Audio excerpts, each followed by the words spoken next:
मोहतरम अहबाब मुअज़्ज़ज़ सामईन किराम, आपने याजूज और माजूज का ज़िक्र सुना होगा। मुख्तलिफ़ ख़तीबों से, मुख्तलिफ़ किताबों से आपने ये मेंशन किया होगा, पढ़ा होगा, देखा होगा कि वाकई याजूज और माजूज का ज़िक्र आया है, यहाँ तक कि कुरान के अंदर भी आया है। तो ये मखलूक कैसी है, कहाँ पे पाई जाती है, कहाँ रहती है, इसके बारे में मुख्तलिफ़ किस्म के क्वेश्चन और सवालात उठते हैं।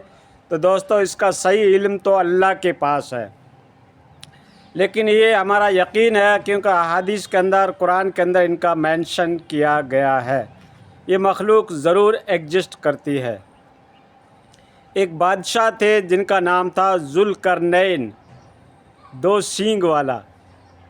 उसकी एक टोपी ऐसी थी जिसके अंदर सींग के दो निशान थे, इसलिए उसको ज़ुल्करनैन बादशाह कहा जाता है। अब इसके बारे में भी एक बहस है कि वो बादशाह था या नबी था। इसके बारे में भी उलमाए किराम के बहुत सारे इख्तलाफात पाए जाते हैं, मुतक़द्दिमीन के अंदर, मुताख़िरीन के अंदर, सलफ़ और खलफ़ से लेकर इख्तलाफात पाए जाते हैं। अक्सर व बेशतर का ये मौक़िफ़ है कि ये बादशाह थे और मुस्लिम बादशाह थे और पर्शियन अम्पायर के ये बादशाह थे, और इनकी बादशाहियत मशरक़ से लेकर मग़रिब तक फैली हुई थी। सूरज जहाँ से डूब रहा था वहाँ भी इन्होंने उसका मुआयना किया, सूरज जहाँ से निकलता था मशरक़ से वहाँ भी गए। तो सूरज हालांकि ना तो डूबता है ना निकलता है, लेकिन बज़ाहिरी तौर पर हम कहते हैं कि सूरज डूब रहा है, सूरज निकल रहा है। तो दोस्तों, वो बादशाह वाकई अल्लाह ने उनको ऐसी बादशाहियत दी थी कि वो मशरक़ और मग़रिब का बादशाह बन गया था।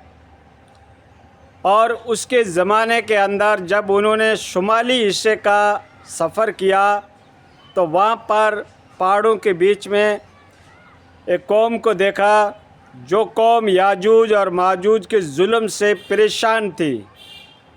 उस कौम ने उनके सामने मुतालबा रखा कि हज़रत आप इनका किसी भी तरीके से बंदोबस्त कर दें, इसको किसी भी तरीके से रोकने की कोशिश करें, उसके लिए हम आपको मुआवज़ा दे देंगे।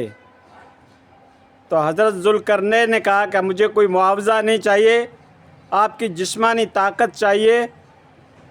आप लोहे की चादरें लेके आओ और आप दीवार को चिनना चालू करो। तो उनकी नेतृत्व के अंदर, उनकी सदारत के अंदर, ज़ुल्करनैन की सदारत के अंदर वो दीवार को चिना गया। तकरीबन उसकी ऊंचाई 30 फुट थी, चौड़ाई 10 फीट थी। लोहे के हिसाब से वो चादरें लाई गई और उसको जोड़कर वो एक दीवार बनाई गई जो कमोबेश 50 किलोमीटर के अंदर थी। दो पहाड़ों के बीच में वो दीवार बनाई गई। और अब बाज़ रिवायात के अंदर आता है, बाज़ अक़वाल ऐसे भी आते हैं कि वो दीवार को चाटते हैं, ऑटोमेटिक वापस अल्लाह ताला उस दीवार को बना देता है। जिस दिन उसके अंदर कोई बच्चा पैदा होगा और ये कहेगा कि इंशाअल्लाह कल इस दीवार को ख़त्म कर देंगे, तो उस दिन वो दीवार ख़त्म होगी। दूसरा सवाल कि ये याजूज और माजूज कब निकलेंगे बाहर, इनकी तादाद कितनी है? तो तादाद के बारे में तो लिखा है कि ये सैलाब की तरह आएंगे, यानी बेशुमार इनकी तादाद है। और ये जब रूए ज़मीन के ऊपर आएंगे तो वो ईसा मसीह का ज़माना होगा, नुज़ूल ईसा होगा। और ईसा अलैहिस्सलाम अपनी क़ुव्वत और ताकत और दानाई के हिसाब से जब दज्जाल को ख़त्म करेंगे, ईसा अलैहिस्सलाम, उसके बाद ये कौम निकलेगी। दज्जाल के बाद ये कौम निकलेगी जिसका नाम है याजूज और माजूज। तो ये कौम निकलेगी और ये सारी चीज़ों का सफाया कर देगी, चाहे वो बिल्डिंग हो, चाहे दरख्त हो, चाहे इंसान हो। इस तरीके की कौम है कि हर चीज़ को खा जाएगी। ये कुर्बे क़यामत होगा।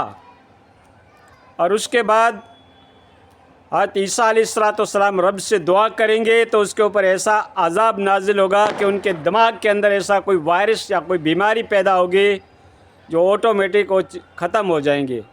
پھر اللہ تعالیٰ مخصوص پرندوں کو بھیج کر ان کی باڈی کو اٹھا دے گا. تو اس طریقے کی دیکھو روایات اور واقعات آتے ہیں. مختصر میں نے آپ کا پریچے کرا لیا. یاجوج اور ماجوج کے آپ کو تعارف ہو گیا ہوگا.